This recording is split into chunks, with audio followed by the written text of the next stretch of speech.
Podcast from central London at the HQ of Christie's on King Street on the eve almost of the major auction season. And the reason we're here, and I've started outside, is because the art world has quite an aura of exclusivity about it, but something many people don't know is when the auctions happen, anyone can walk in off the street and see the stuff for free. Hi Colin, how are you? I'm doing well, thank you. Has it been busy? Very busy. Busy. This is the opening day, thank you, of several different sales previews which are here in Christie's. So there are a number of auctions on. There's the post-war and contemporary art, which is going to be on later. There's the Impressionism and Modernism, and there's also a special exhibition devoted to Surrealism.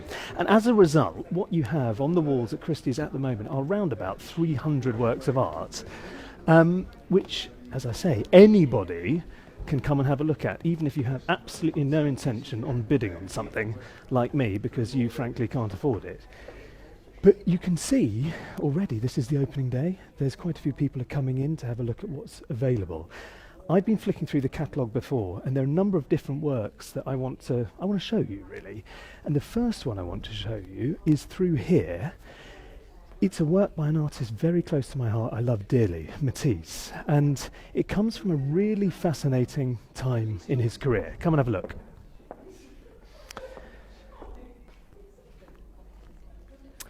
So this is a painting from the 40s of a young artist and model called Anneliese Nelk that Matisse created after he'd had, frankly, a real brush with death. He had an operation for cancer in 1941 and it left him completely incapacitated. He convalesced for a long time. He actually couldn't paint. The prospect of painting on an easel was too strenuous, physically difficult for him. And eventually he gradually came back to painting. We're still living in Nice in southern France. He grew up in northern France, and his whole trajectory of his career, if you like, was moving down to the light, the sunshine of the south. And he'd been in Nice for a while, and it's wartime. We're in the early 40s, and suddenly there's the threat of bombardment in Nice, and he moves to a town called Vence, which was quite near Nice, ancient inland hill town. He finds this fairly unexceptional house. Lots of people who came to visit him thought it looked very blocky, rather dull, and it was very dark, but he loved it, partly because it had a beautiful garden and he loved the natural world. And in the house, he filled it with his favourite things. He filled it with flowers, natural produce from the garden. He filled it with wonderful textiles. Over the course of his life, he'd amassed this incredible collection of different garments and clothes, always highly patterned, so that he could paint them, use them as props, if you like, in his art. And that's what you find here. You had this young woman, you have to imagine, one day turns up out of the blue at Vence, knocks on the door as an artist and says, Monsieur Matisse, here is my work. Do you know anyone who I could sell it to? And he was quite taken aback, thought this brazen quality was something almost to be admired. And they developed a relationship, not in that sense, but she was a model and became an assistant, and she's the one who's been painted here. And it's a really, really gorgeous image, I think. It's a young woman with this very ornate, highly patterned red and orange Romanian blouse. And this, we know it's Romanian because she talked about this afterwards in her recollections. And it was something that Matisse had painted before as well. It was a prop that he used time again in the studio. And after his brush with death, he's returned and created something that feels very tranquil, very joyous, this wonderful, radiant, dazzling colour, quite stripped back, this beautiful soft background of purple, and this abundance of floral activity, if you like, on the left, this blaze of tulips and anemones, different flowers. So you have these passages of quite blankness and simplicity with all of the complexity of what's going on in the middle. And the colour harmonies together give it this wonderfully dazzling, gorgeous quality. It's a phenomenal painting, and it dates from this period which Matisse called his second life. Now, he called it his second life because he thought he was going to die in the operation. But in a way, it harks back to some different period of his career from much earlier. And there is another work here which I want to show you because it offers a contrast, so you can have a think about the difference in Matisse's career, different moments in his life.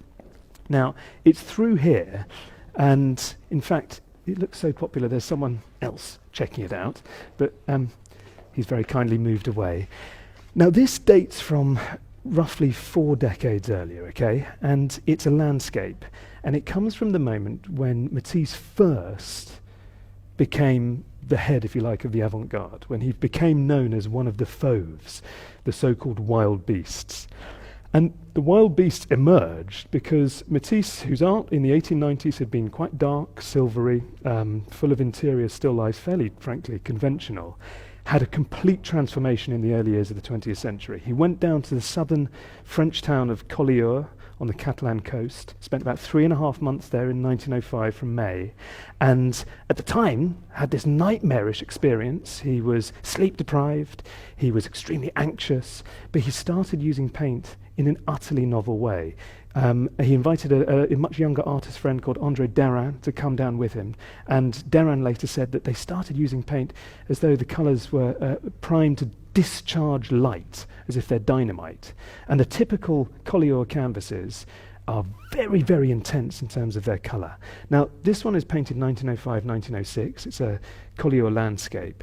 It isn't quite as high-keyed as some of the very famous Collioure paintings, but you get a sense of this novel, intoxicated, almost the way Matisse put it, demonic method of applying paint. These jabs of colour here, small little explosions, if you like, where he's leaving also just kind of the ground visible behind.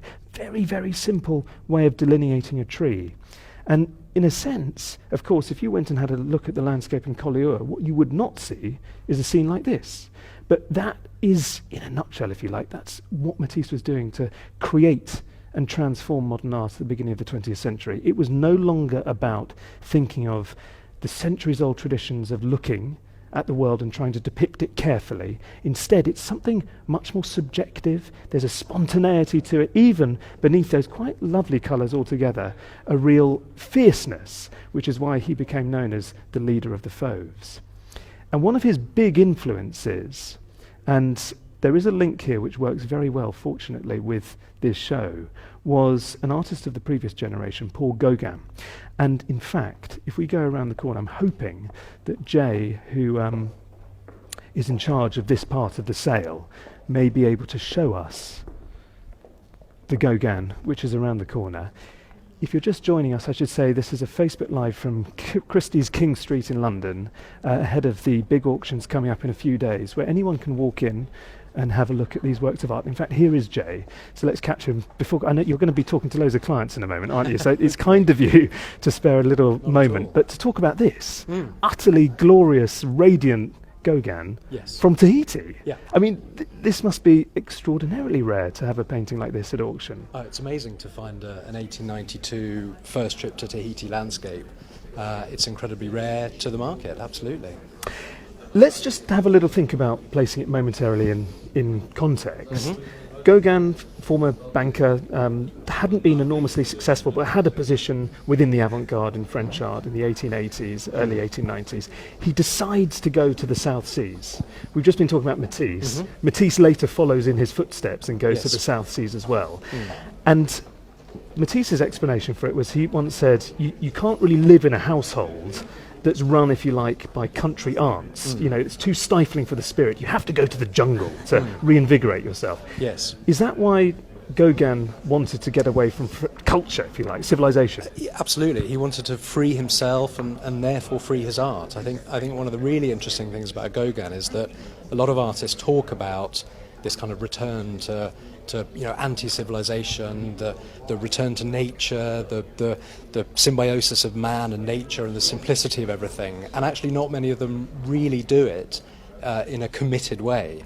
And Gauguin in 1892 absolutely did. You know, he up sticks and he moved, lock, stock and barrel. One of the things I always love about that story is that he arrives thinking he's going to find paradise, which is what the paintings seem to give you. Yes. But he doesn't, to begin with. No. He arrives in the capital of Tahiti and what, finds it a bit too colonial for his taste? Yeah, so he moves out to the countryside, and that's when he experiences this kind of incredible liberation. And you see that in this painting here. The colours that he's using, the freedom of the brushwork. It all points to sort of totally leaving European art behind and reinventing what he's putting onto the canvas. There's a real sense of lushness. I mean, we're talking about a sense of paradise and of Eden, but it's partly from this bejeweled, all of these different colours, some quite surprising colours Absolutely. within the landscape. Yeah. When you keep reminding yourself that this is 1892, and you've got these incredible juxtapositions of orange and green, much as you saw in the Matisse, and this is 48 years before that, or more, 50 years before that. It's constantly surprising. What do we know? I mean, what's this painting called? This is called La Maison, or Te Fare. And so it's referring to this structure in the background to the Yes. left, which is this house.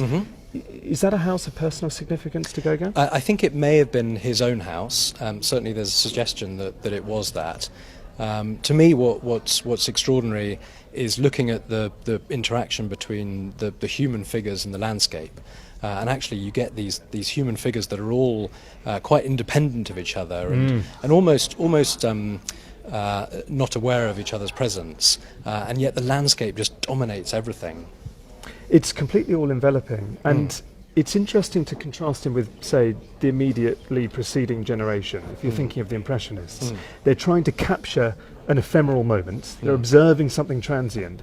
Here it feels there's a much richer sense of timelessness, if you like, of myth. Yes, of stability, and I think that's what Gauguin is trying to capture in the landscape.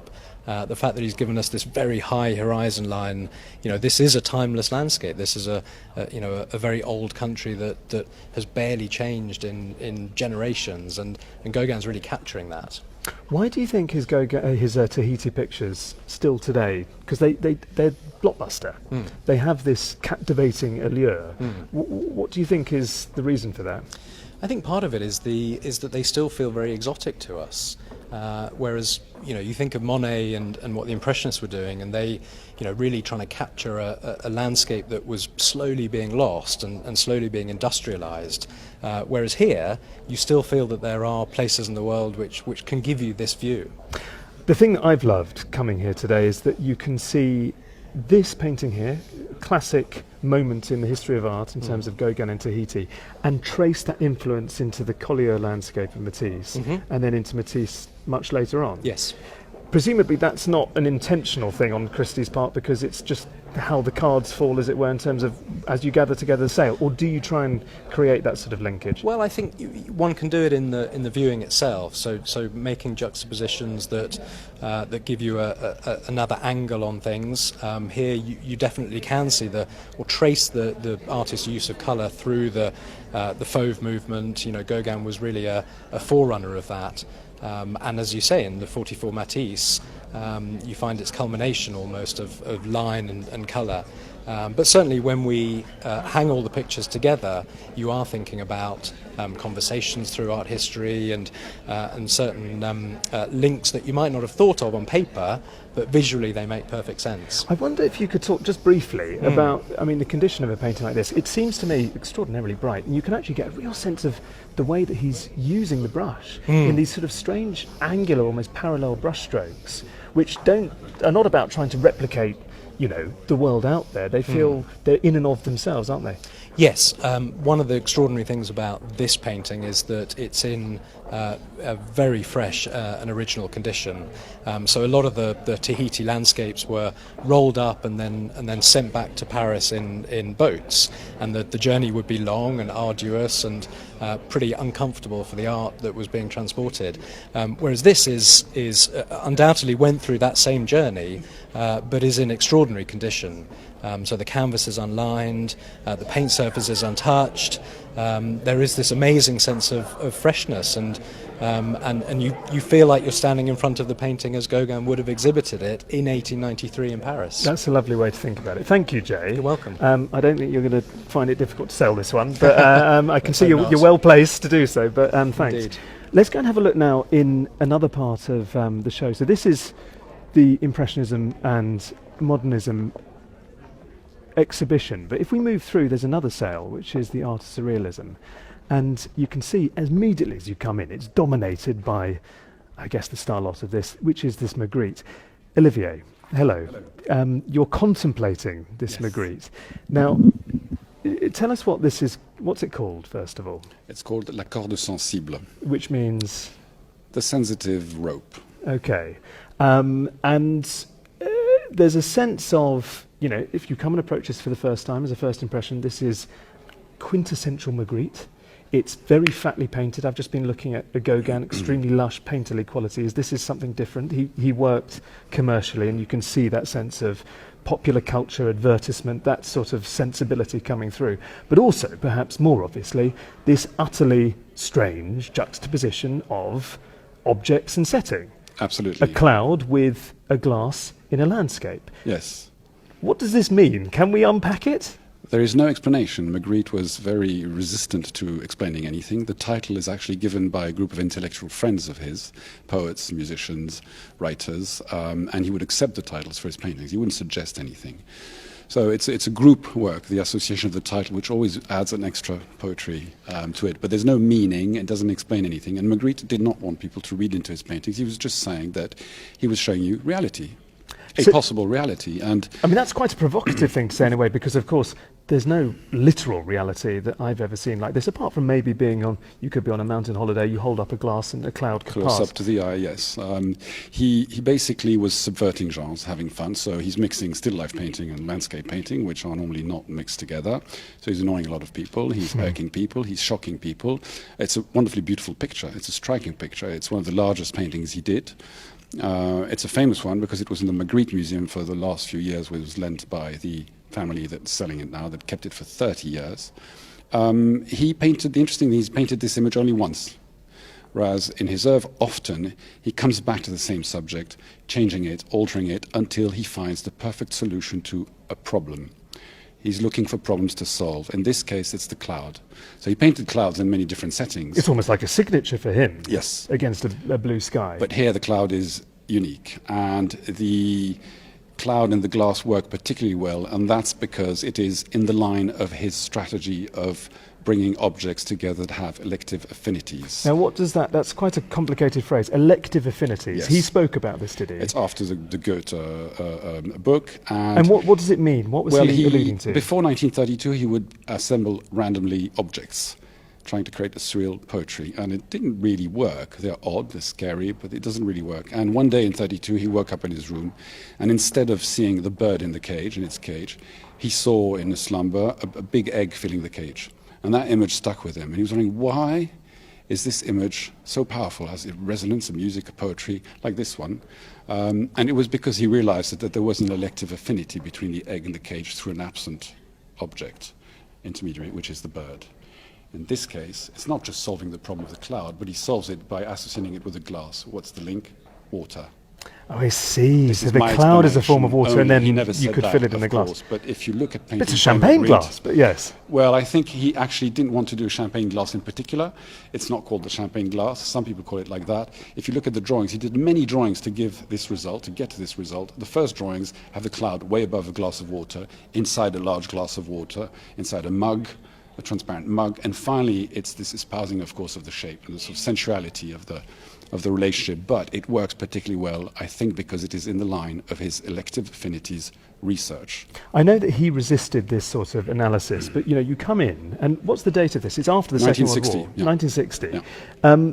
It feels like a mushroom cloud, but on a very clear and sunlit day. What was his sort of understanding? If people put that sort of idea to him, what would he say? Oh, he would push it back. He would say, it's very interesting. You know far more about my paintings than I do. Which is, perhaps the best way to think about Magritte's surreal imagery. But so this is the final, ultimate solution of the cloud. And in that form, with the glass, he did only one. So it's extremely rare.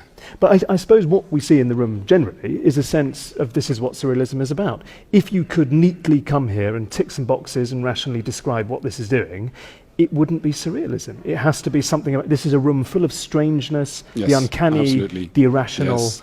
Some are technical, like Max Ernst, and romantic deep down. Some are purely conceptual, like Magritte, who today would probably not be painting. He would be using cut and paste on the computer. I mean, Max Ernst is a fascinating artist. And since you bring him up, I mean, there's one next door. Yes. This is quite extraordinary. This seems to me because first of all, this is it's called Savage Moon. Yes. And the idea is that we have the surface of the sea Yes. and the moon above. Or land. This is extraordinarily abstracted. Max Science is a great technician. He's one of these surrealist artists that started being Dada, went on to surrealism, and was good all his life, changing styles, like Picasso a bit in a way, being good from the beginning to the end, never getting stuck in a particular imagery. And in 26 he started scraping the surface. The idea is to use chance to bring about something which is uncalculated, unplanned. So is this what we see here with yes, these so wavy he mixes, lines? he covers color over color, and then he scrapes with a tool, and that creates chance. It creates the result is out of chance rather than rationally planned. That's what André Breton in the first Surrealist Manifesto in 1924 said to his school of artists. He was a bit the chief, the boss, the pope of surrealism, the policeman, and he said, chance, that's what you have to do. No planning, forget the past, forget all, everything that is too rational. And so Arp would tear up bits of paper and drop them, and he would call it according to the laws of nature, of chance. Max Science uses scraping. He also used frottage later on, by scraping something over a canvas or putting something behind a canvas and scraping on top. All sorts of technical inventions. Décolcomanie is another one, which is a little beautiful example of over there. Well, should we have a quick Yes, look at that? yeah. Because just describe what that technique is. So décolcomanie was actually invented. I mean, we all did it as children, and I'm sure it's ancient. But in terms of proper artist using it, it is Dominguez who arrives from Tenerife in the early 30s and meets Max Science and does décolcomanie. So it consists in applying oil paint or media to a flat, hard surface like a pane of glass, for instance, Right. and squashing it on the surface of the support. So And then, you paint over that it. gives this extraordinary look, like Ravine, and you pull it, and then chance has taken place. Then he performs some painting, and he sees, I see a sphinx, I see a monster, something has come out of my subconscious through the act of chance, and then he paints the sky around it in these beautiful colors, adds an eye, and in the end there's a delineation of a sphinx, or a sort of monster. Well, quite an unsettling beast in this case. But the colors are absolutely gorgeous. He's one of the best colorists of all the surrealists. I think it's really fascinating to see this next door to a work by another Belgian surrealist, perhaps Yes. less well known than Magritte Yes. more widely. And Because certainly not here- using chance at all. Well, exactly. Technically, this is a very conservative, relatively conservative way of painting. But what you have is this extraordinary... I'm going to come this side so that we Okay. don't... No, I'll be on the same side as you, otherwise we'll Yes. put our shadow on the painting, we won't be able to see it. But it's so uncanny, this scene. Yes. Tell us a little bit about who the artist was who created it. Paul Delvaux is a Belgian artist. He's the second most famous Belgian surrealist after Magritte. Were there more? Yes, there are other surrealist artists. Of course. Yes, Mézens, for instance. And so some artists also have their surrealist period and then forget about surrealism. But Delvaux was surrealist all his life, and so was Magritte. Delvaux didn't use chance. Everything is highly planned, of course. He's a bit like an old master painter. He paints far less paintings than Magritte did. This is 1942. This is actually being consigned by the Art Institute of Chicago. So it's a big deal then. It's a big deal, absolutely. But the other thing about They it have is- several Delvaux, and of course, I'm sure they're selling it to raise funds to do new acquisitions. But, They were but given how- it. what by- about the, sorry to cut across, but what about the date? Because you say it was painted in 42. It's the middle of the war. Middle of the war, occupation in Brussels, and he paints. And in fact, it's not on canvas. He couldn't find canvas, so it's on panel that he built himself together with his hands, with battens at the back supporting the panel, writing the title and his signature at the back. And How important is that war context here, do you think? In it terms of is. the I mood, think the he's atmosphere of the escaping. He's painting? escaping to a fantasy land and a subject he loves, which are the mermaids or the sirens. It's called Le Village des Sirènes. So it's 42. So you can see the mermaids here in the background. Yes, but also you Are don't these spot women them. mermaids They as well? are. Look at the feet. They're fully covered. We don't see any feet And at all. very strangely, each woman is seated guarding a door as the Vestals guard the temple, and they're covered completely with their feet. And when you look at it long enough, you'll see, for instance, that this looks like the bottom of the sea, the ground. Oh, because there's you've some got shells shells. and a sense of seaweed or coral-like And forms. walking in the distance, there's the everyday man, a bit like Delvaux himself in Brussels. That could be a self-portrait, completely that man. oblivious to the strangeness of the landscape around him, of the scene around him. Or maybe he's a modern-day Ulysses, who's definitely not trying to look at the mermaids. In the distance, you see the real mermaids swimming. And all this in a paradoxical setting. It's an anachronic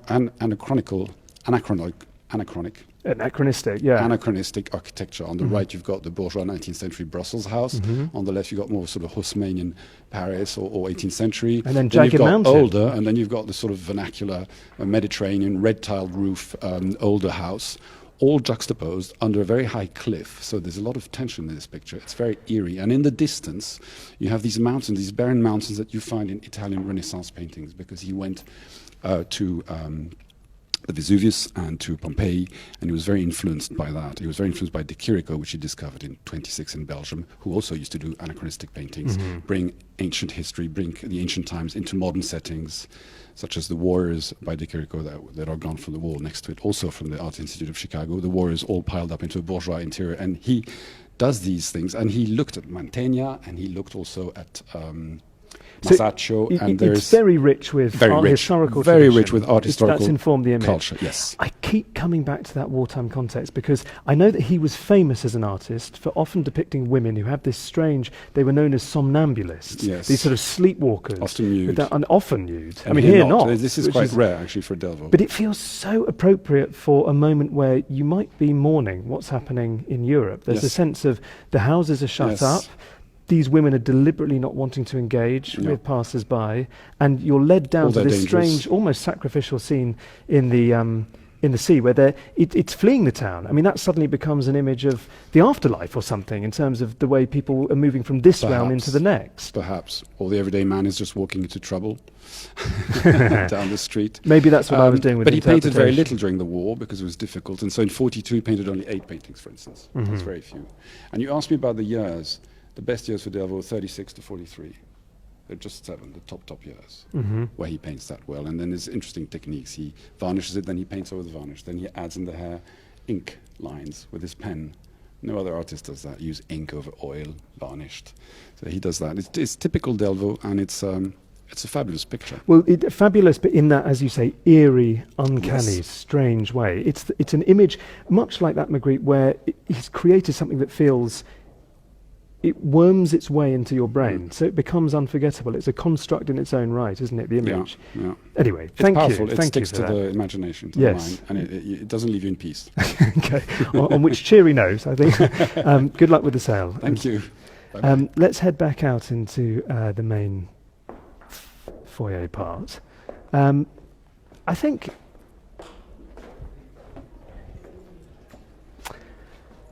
In a sense, those are only a few quick highlights from, as I say, more than 300 works, which are up on the walls at Christie's for the next few days. I should say that starting on March the 3rd, the post-war contemporary works of art are themselves going to be shown as well, so you can make sure you see those. But if you have a chance, do come and have a look for yourself, because as you can see, lots of people are taking advantage, walking off from the street, coming to have a look at some quite serious masterpieces which otherwise you wouldn't necessarily get a chance to see, many of which have come from private collections. If you've joined this feed late and want to watch back from the beginning, please check Christie's Facebook page and you can see it again. But otherwise, thank you very much indeed for watching, and goodbye.